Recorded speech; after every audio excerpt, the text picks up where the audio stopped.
বন্ধুরা, কেমন আছো তোমরা? আমি তো ভালো আছি। আশা করি তোমরা সবাই ভালো আছো, সুস্থ আছো, আনন্দে আছো। আমিও ভালো আছি, সুস্থ আছি, আনন্দে আছি। আর আজকের বাড়িতে কি হচ্ছে সেটা তোমাদের সাথে শেয়ার করব। আজকে তো শুভ নববর্ষ, আর শুভ নববর্ষের প্রীতি, শুভেচ্ছা ও অভিনন্দন আমার তরফ থেকে আমি সবাইকে জানাচ্ছি, আমার সমস্ত বন্ধুদেরকে জানাচ্ছি। ঠিক আছে, সবাই ভালো থেকো। আর নতুন বছর সবাই ভালো করে কাটাবে, ভালোভাবে, খুব আনন্দ করে সবাই ভালোভাবে নতুন বছরটা কাটাবে। চলো আজকের বাড়িতে কি হচ্ছে সেটা তোমাদের সাথে শেয়ার করছি, তোমাদেরকে দেখাচ্ছি। যদি দেখে তোমাদের ভালো লাগে ভিডিওটা, তাহলে লাইক করে কমেন্ট করে পাশে থাকবে। তো দেখো, আমি আগে নিম পাতাটা বেটে নিচ্ছি। এই যে এখানে আমি নিম পাতা নিয়ে নিয়েছি আর কাঁচা হলুদ নিয়ে নিয়েছি, অল্প করেই নিয়েছি যাতে আমাদের অল্প কয়েকজন মেম্বার। তো চলো আমি আগে হলুদগুলো একটু থেতো করে নিই হালকা করে, নাহলে বাটতে পারবো না। তো সেই জন্য একটু হালকা করে থেতো করে নিয়ে তারপরে একটাকে বাটছি। তো আমি নিম পাতা বাটছি, আমার ছেলে ফোনটা ধরে আছে, একবার জুম করছে আর একবার কাছে করছে।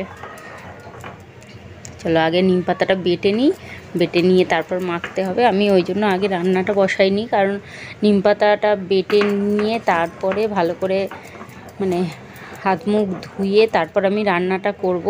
কারণ আগে যদি নিম পাতাটা মানে নিম পাতা বেটে হাত টাত না ধুয়ে রান্না করলে সব রান্না আমার তিতো হয়ে যাবে। তো দেখো আমার তো নিম পাতাটা মোটামুটি বাটা হয়ে এসছে। তো আগেকার মা ঠাকুমারা বলতো, দিদিমা ঠাকুমারা বলতো যে পয়লা বৈশাখের দিনে নিম হলুদ মাখতে হয় কাঁচা হলুদের সাথে নিম পাতা বেটে। তো তোমরা তো দেখলে যে আমি নিম পাতা বাটলাম, হ্যাঁ, নিম পাতা আর সাথে কাঁচা হলুদ। তো বাঙালিদের তো এটাই একটা মানে কী বলবো নিয়ম নীতি, যে পয়লা বৈশাখের দিনে একটু কাঁচা হলুদ আর নিম পাতা মাখতে হয়। তো তার জন্য আমি বেটে রেখেছি। তো আমার তো সকালবেলা স্নান হয়ে গেছে, তো আমি এখন মাখবো, একবার মেখে নেবো আর আমার ছেলেদের মাখাবো, মাখিয়ে ওদের স্নান করাবো। ঠিক আছে, তো চলো এটা তো বাটা হয়ে গেছে, বেটে রেখে দিয়েছি, ওরা আসবে এসে মাখবে। ততক্ষণে আমি রান্নাবান্নাটা সেরে নিই, আর কি রান্না করব সেটাও তোমাদের সাথে শেয়ার করব। তো চলো আমি রান্নাটা করে নিই, তারপর তোমাদের সাথে শেয়ার করছি। তো দেখো এই যে আমার রান্না হয়ে গেছে, এটা ভাত করে নিয়েছি। আমরা বললাম মাছে ভাতে বাঙালি, যেটা বলে মানে চলতি ভাষা, যেটা প্রবাদ বাক্য, মাছে ভাতে বাঙালি। তো এটা ভাত হয়ে গেছে, তার সাথে আমি করে নিয়েছি একটু উচ্ছে ভাজা করেছি, উচ্ছে আলু আর বেগুন দিয়ে একসাথে ভাজা করে নিয়েছি এটাকে। আর আমি এখানে একটা পটলের রেসিপি করেছি। এটা দেখো, আমি গোটা গোটা পটল নিয়ে, যে গোটা গোটা পটলটাকে আমি কাটিনি, জাস্ট এদিক ওদিক চিড়ে দিয়েছি, দিয়ে আমি পটলের রেসিপি করেছি। তো এটা একটা নতুনত্ব এই রেসিপি।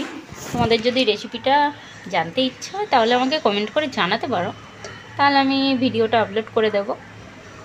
ঠিক আছে, তো এই পটলের রেসিপিটা দারুণ টেস্ট হয় কিন্তু খেতে। আর আমার দুটো ছেলে তো এই এতটা পটল করেছি, দেখো তোমরা দেখলে বুঝতে পারবে কতটা করেছি। এটা প্রায় 1.5 কেজির মতো পটল আছে।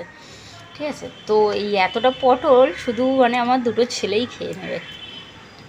ওরা এই রকমভাবে পটলের রেসিপিটা করলে ওদের খুব ভালো লাগে, ওরা শুধু চেয়ে চেয়ে খায়, আমাকে আরেকটু দাও না, আরেকটু দাও না, একটু দাও না, একটা পটল দাও করে চেয়ে চেয়ে খায়।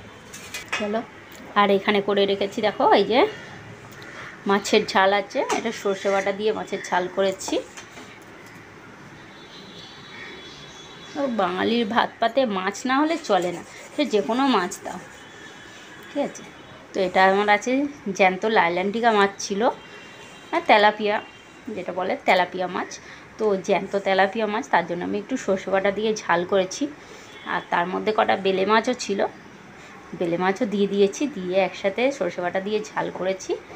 তো আমার ছোটো ছেলের তো মানে ডিমওয়ালা মাছ খুব প্রিয়, যে মাছের পেটে ডিম থাকবে সেই মাছটা খুব খাবে। তো এই বেলে মাছটার পেটে ডিম ছিল, তেলাপিয়াগুলো ডিম নেই, কারণ ওগুলো ছোটো মাছ, ওগুলো আমাদের পুকুর থেকে ধরা মাছ, পুকুর থেকে জাল দিয়ে মানে জাল দিয়ে না, ছিপ ফেলে ধরেছে। তো চলো চলো এখানে আরেকটা মাছের ঝাল হচ্ছে। ঠিক আছে, তোমাদের তো দেখালাম বাকি রান্নাগুলো কি কি হয়ে গেছে, আর এই মাছটা হচ্ছে এখনও।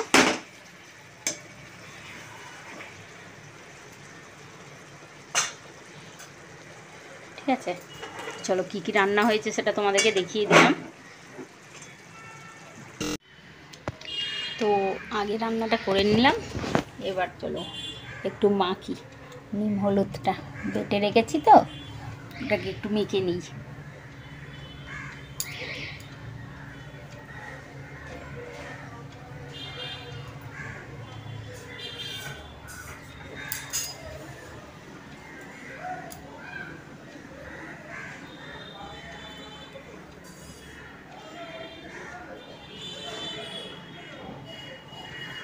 আগে রান্নাটা করে নিলাম, নাহলে পুরো সব ভাত তরকারি তিতো হয়ে যেত। মানে এই হাত দিয়ে মাখবো, তারপর আবার এই হাত দিয়েই আমি রান্না করব।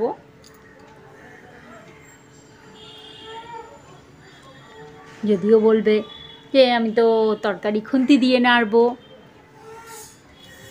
তবুও জিনিসগুলো তো হাত দিয়েই দিতে হবে, তাই না?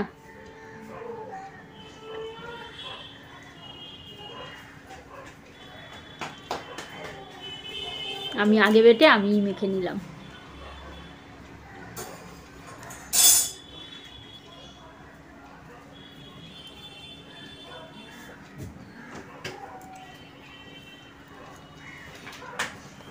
তোমরা কে কে নিম হলুদ মাখো একটু জানাবে, হ্যাঁ, কমেন্ট করে।